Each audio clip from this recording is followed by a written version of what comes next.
बच्चों, तो अब हम डिस्कस करेंगे question number 3 from the chapter of structure of atom. तो देखते हैं क्वेश्चन में क्या गिवन है। How many neutrons and protons are there in the following nuclei. ये कुछ अलग अलग आपको न्यूक्लियाई या फिर स्पीशीज दे रखे हैं और इन सभी के लिए आप लोगों को number of neutrons and protons को बताना है।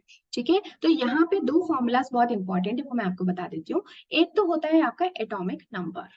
ठीक है, एटॉमिक नंबर जिसके बेसिस पे पूरी पीरियोडिक टेबल को बनाया गया है, इसको हम Z से रिप्रेजेंट करते हैं। और Z किसके इक्वल होता है? या तो नंबर ऑफ प्रोटॉन कह दो या फिर नंबर ऑफ इलेक्ट्रॉन कह दो। बट दिस इज इंपॉर्टेंट कि ये कैसा होना चाहिए, एक न्यूट्रल एटम होना चाहिए। मतलब हम बात कर रहे हैं एटम की, कोई आयनिक स्पीशीज में जो नंबर ऑफ इलेक्ट्रॉन्स है वो कम या ज्यादा हो सकते हैं अगर वो आयंस के फॉर्म में प्रेजेंट है। तो ये फिलहाल जो भी बात हो रही है, एक न्यूट्रल एटम की बता रही हूँ। ठीक है, तो ये एक फॉर्मूला निकल के आ गया। दूसरा जो हमारा फॉर्मूला होता है वो है एटॉमिक मास, यानी कि एटम का मास। अब जो एटम का मास होता है ना, उसको ए से रिप्रेजेंट करते हैं और वो सिचुएटेड होता है एट द सेंटर। ठीक है, जैसे कि ये मान लो एक एटम है, तो हम कहते हैं एटम के बीच में क्या होता है, एक न्यूक्लियस होता है जो कि पॉजिटिवली चार्ज होता है, ऐसा कहते हैं हम लोग। तो हम ये कहते हैं कि जो पूरे एटम का मास होता है ना, वो एक्चुअली यहीं पे इस न्यूक्लियस के अंदर कॉन्सेंट्रेटेड होता है। अब इस न्यूक्लियस में है कौन? एक तो न्यूट्रॉन है, एक प्रोटॉन है। तो इलेक्ट्रॉन्स क्यों नहीं? तो एक्चुअली मास तो इलेक्ट्रॉन्स की वजह से भी होता है, बट इलेक्ट्रॉन का मास इतना कम होता है, इतना कम होता है ना, कि हम चाहे तो उसको इग्नोर करके चल सकते हैं। ये वैसे ही बात हो गई कि मैं आपसे कहूँ कि भाई 1000 के अंदर पॉइंट जीरो जीरो वन को आप ऐड करो, तो करने में आप कर लो, कोई प्रॉब्लम नहीं है। पर क्या, मुझे एक बात बताओ, अगर मैं 0.001 नहीं लिखती तो क्या कोई फर्क पड़ जाता? क्या कोई फर्क नहीं पड़ता। तो आप क्या कर सकते हो, इसको इग्नोर करके चल सकते हो। आई होप मेरा पॉइंट जो है आप लोगों को क्लियर है। ठीक है, तो एटॉमिक मास को मैं इसे रिप्रेजेंट करते हैं और ये किसके इक्वल हुआ? तो अभी मैंने आपको बताया कि न्यूक्लियस पे कॉन्सेंट्रेटेड होता है, यानी कि सेंटर ऑफ मास होता है ये। तो ये किसके इक्वल हो जाएगा कि कितने नंबर ऑफ प्रोटॉन्स है प्लस कितने नंबर ऑफ न्यूट्रॉन्स हैं आपके न्यूक्लियस के अंदर। इन्हीं को हम न्यूक्लियॉन्स भी कहते हैं। तो टोटल नंबर ऑफ न्यूक्लियॉन्स जो है वो डिसाइड करेंगे कि एटॉमिक मास कितना होगा हमारे एटम का। ठीक है, बस इतनी इंफॉर्मेशन आपको क्लियर होनी चाहिए, बिकॉज दिस इज इंपॉर्टेंट। तो आप किसी भी एटम का एटॉमिक नंबर देखकर डायरेक्टली पहचान सकते हो उसके अंदर प्रोटॉन्स कितने होंगे, और न्यूट्रॉन के लिए आपको थोड़ा सा कैलकुलेशन करना पड़ेगा, यानी कि जो एटॉमिक मास है उसमें से प्रोटॉन्स को माइनस करना पड़ेगा। तो ये पॉइंट भी मैं यहाँ पे लिख देती हूँ कि क्योंकि इन्होंने हमसे एक तो प्रोटॉन्स के बारे में पूछा है, एक न्यूट्रॉन्स के बारे में पूछा है। तो प्रोटॉन जो है वो तो किसके इक्वल होगा? जेड के इक्वल। ठीक है, तो जो भी जेड की वैल्यू है वही प्रोटॉन की वैल्यू है। बट न्यूट्रॉन के लिए आपको क्या करना पड़ेगा कि आपको जो एटॉमिक मास है उसमें से जो जेड वैल्यू है, यानी कि जो प्रोटॉन की वैल्यू है, उसको हटाना पड़ेगा, तब जाके आपको नंबर ऑफ न्यूट्रॉन्स मिलेंगे।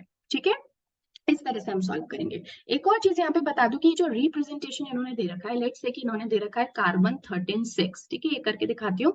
तो ये जो भी कुछ नीचे लिखा होता है वो क्या होता है? एटॉमिक नंबर उस एलिमेंट का, और जो भी कुछ ऊपर लिखा होता है वो होता है एटॉमिक मास। ठीक है, ये एक रिप्रेजेंटेशन है। तो अब यहाँ से बताओ मुझे, नंबर ऑफ प्रोटॉन्स कितने हो गए? वही जो कि एटॉमिक नंबर है। देखो अभी बताया ना कि जेड ही आपका नंबर ऑफ प्रोटॉन होता है, तो यानी कि नंबर ऑफ प्रोटॉन 6 हो गए, क्योंकि जेड की वैल्यू 6 है।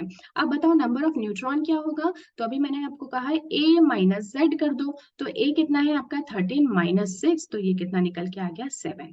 ठीक है, क्लियर है ये बात? तो इस तरह से हम सभी क्वेश्चंस को करेंगे। तो अब हम लोग है ना एक एक करके सबको करना स्टार्ट करते हैं। तो कार्बन 13 के लिए तो मैंने आपको बता दिया। तो जो प्रोटॉन का नंबर है वो कितना निकल के आ गया? 6, और न्यूट्रॉन का नंबर कितना निकल के आ गया? 7। यहाँ पे इन्हीं के एटॉमिक नंबर और एटॉमिक मास की इंफॉर्मेशन गिवन है।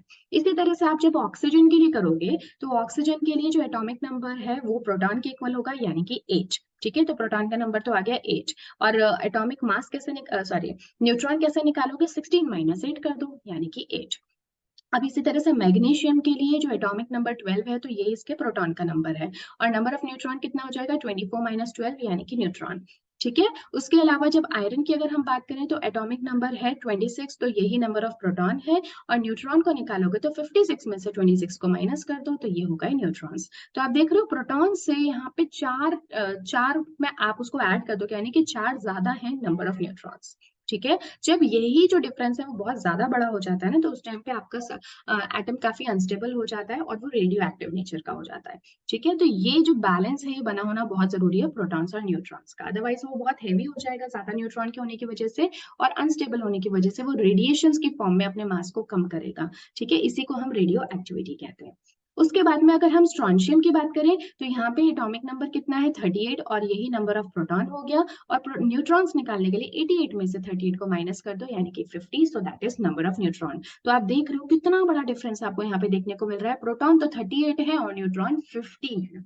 ठीक है, तो ये छोटी छोटी चीजें आप लोगों को ध्यान रखनी है। यहाँ पे दो फॉर्मूलाज पे आपका मेन फोकस होना था, एक तो जेड का फॉर्मूला और दूसरा आपका एटॉमिक मास का फॉर्मूला। ठीक है, सिंपल सा क्वेश्चन था, आई होप कि आपको समझ में आ गया होगा। बट अगर आपको और कॉन्फिडेंस चाहिए तो आप क्या करो कि थोड़े से और जो है अपने हिसाब से कोई भी पीरियोडिक टेबल से एलिमेंट चूज करो और उनके एटॉमिक नंबर और एटॉमिक मास की इंफॉर्मेशन आपको पीरियोडिक टेबल में ही गिवन होती है, उसी एलिमेंट के एटम के सामने गिवन होता है सब कुछ। तो आप वहां से उन इंफॉर्मेशन को देखो और खुद से नंबर ऑफ प्रोटॉन्स, इलेक्ट्रॉन्स या न्यूट्रॉन्स को निकालने की कोशिश करो।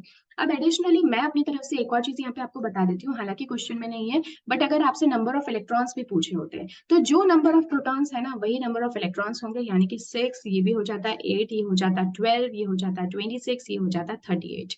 लेकिन जैसा कि मैंने कहा कि अगर ये कोई आयन होता तो आयन में जो इलेक्ट्रॉन्स हैं वो कम या ज्यादा हो सकते हैं। अगर इलेक्ट्रॉन्स जो है वो न्यूट्रल एटम से कम हो जाते हैं तो ऐसे में हम उसको केटायन बोल देते हैं, और अगर न्यूट्रल एटम से ज्यादा हो जाते हैं तो ऐसे में हम उसको एनायन बोल देते हैं। ठीक है, और इसी तरह के केटायन और एनायन आपस में मिलकर आयनिक कंपाउंड्स बनाते हैं। ठीक है, तो काफी सारी इंफॉर्मेशन मैंने आपको यहाँ पे बेसिक दे दी है। सो आई होप कि आपको चीजें समझ में आई होंगी। अगर फिर भी नहीं आई है तो जैसे जैसे हम लोग आगे बढ़ते जाएंगे बिलीव मी आप लोगों को सब समझ में आने लगेगा। ठीक है, चलिए मिलते हैं फिर नेक्स्ट क्लास में। Till then take care and goodbye, keep practising.